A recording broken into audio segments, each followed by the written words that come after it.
crucial, ainda mais estando aqui no Setembro Amarelo. A gente sabe que esse mês muitas conversas ligadas à busca pela ajuda psicológica são iniciadas.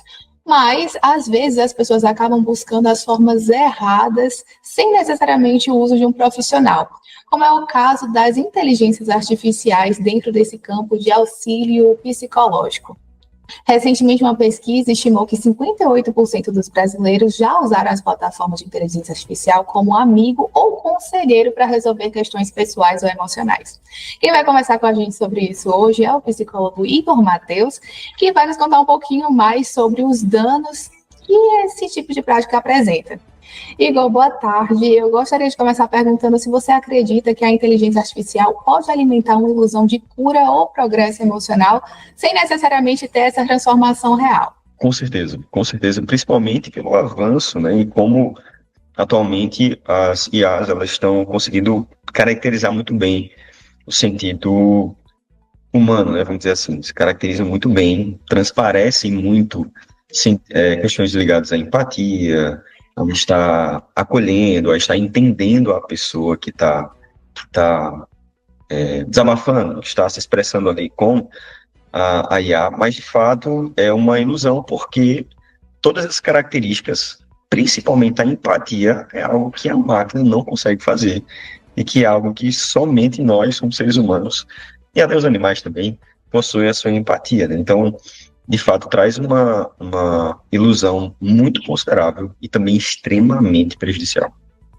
A gente sabe, né, justamente como foi mencionado, que as inteligências artificiais são programadas para serem simpáticas, manterem a conversa fluindo. Então, a que ponto isso pode ultrapassar também os limites éticos, né, oferecendo conselhos sem considerar o histórico clínico da pessoa? Isso é extremamente prejudicial, porque é muito comum que realmente a IA ela busque trazer esse acolhimento e fazer com que a pessoa ela se sinta bem. E assim, não importa basicamente qual é a queixa ou o que a pessoa está levantando, a IA vai tentar proporcionar que a pessoa se sinta bem. E muitas vezes, o que a pessoa apresenta precisa, em algumas situações, ser confrontada.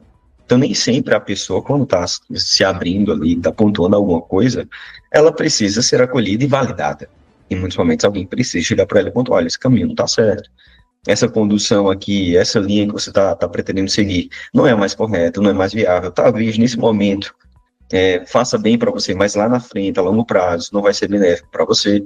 E é algo que, muitas vezes, a IA não vai conseguir. E, de fato, só no contato humano, no processo terapêutico, com ajuda profissional, pensando em situações mais graves, né, de um problema emocional, algum transtorno, que, de fato, a pessoa consegue ter essa noção e ser ajudada de maneira plena, não só a curto prazo, para que ela se sinta bem naquele momento, mas também a longo prazo. Vários pontos foram abordados como os motivos por trás das pessoas estarem buscando a inteligência artificial. Alguns deles foram a falta de dinheiro, né, a falta de verba, e outros foram a falta de vontade de se conectar com outros humanos. Como é que você acha que evitar o contato humano dentro desse contexto pode ser prejudicial para as pessoas? Demais, Beatriz, demais mesmo, porque nós somos seres sociais. Nós precisamos viver em comunidade. Não necessariamente em comunidade várias pessoas, mas a gente precisa nutrir bons relacionamentos, boas relações. Então, quando as pessoas levantam a queixa de que buscam a IA por conta dessa preguiça, ou talvez vergonha, ou medo da interação, isso é muito prejudicial, porque é muito difícil que a gente consiga viver uma vida isolados.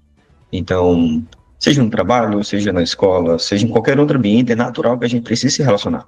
Até mesmo trabalhando em home office, é natural que a gente precisa conversar com outras pessoas, ter um contato com outras pessoas. Então, quando as pessoas buscam a IA, é natural que esse isolamento ele comece a aumentar. E faz com que a pessoa, de fato, ela tenha prejuízos nos seus relacionamentos.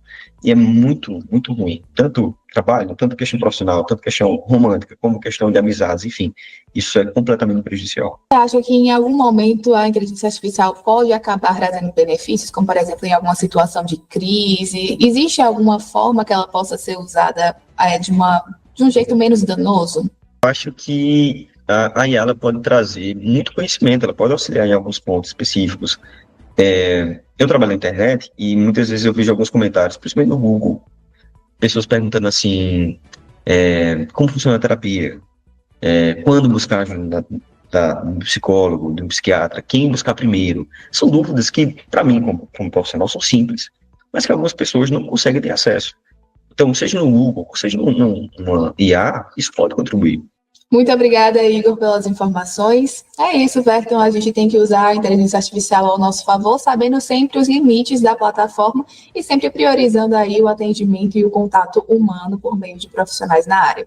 Beatriz Virgínia, para o Plantão Campina.